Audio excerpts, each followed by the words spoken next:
How you doing, sir? Good to talk to you. Sorry, it's been a bit since we've talked about Auburn football, but it has been quite busy. And when you're scoring 73 points in a game, which is unheard of these days for Auburn football, it keeps you quite busy.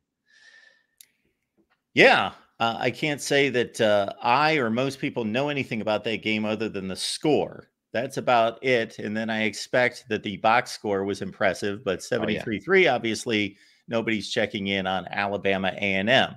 Nah, nobody's checking in on them. We had a few Alabama and A&M fans trying to say that they were going to expose us this past weekend. They did expose us, just in the opposite way. They exposed that Auburn seemingly has a capable offense. I grant you, it's against FCS talent and all that part of the discussion. We don't ignore that, but let's enjoy it, folks. This is an Auburn team, an Auburn program that has struggled to have strong offensive plays, strong offensive stats for years now. And when you break a record for 6 passing touchdowns across 2 different quarterbacks in one game, there's a lot to celebrate as long as you keep it in the proper context of everything. Kyle Loomis here from E2C Network to break down the Auburn Tigers stepping out of conference at home this year. They played Cal last year, squeaked through with a win on the road on the West Coast, and now they've got a date against the SC or the ACC Yeah. Cal Golden Bears. So it's another SEC ACC matchup, but one we didn't necessarily see coming. Right. All right, so you make the point that while this is what Auburn should do, this is not what everyone does. Right. So at least they went out and looked like what a top team does as we looked around the SEC and saw a lot of 50s and 60s against a lot of zeros and threes. And Auburn was one of those. So at least they took care of business in the fashion that you would expect. All right. Yeah, yeah. You definitely hope that you go out and look like you're an FBS school that's taking on an FCS school. Now, granted, every once in a while, and I think I saw a stat yesterday that an FCS school has beaten an FBS school for every year consecutively for a while now. So thankfully, Auburn's not that statistic, but it's on the statistic that's most common, just taking care of business against them.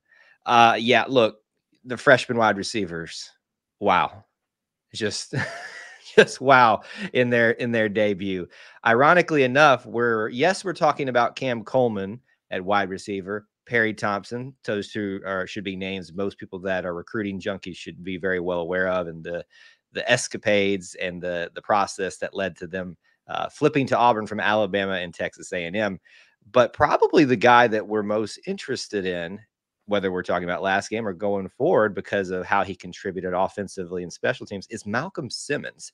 Had a passing touchdown, but also was on special teams and picked up, I should say, a blocked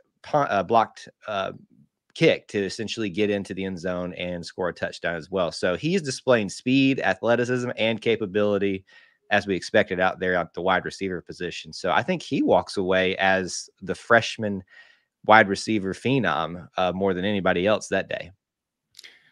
Well, Kyle, we've got another guest coming in, but we want to get your quick take on what to expect, what to look out for. Again, this was an Auburn team that barely skated by Cal last year, Yep. but it's at home in the friendly confines.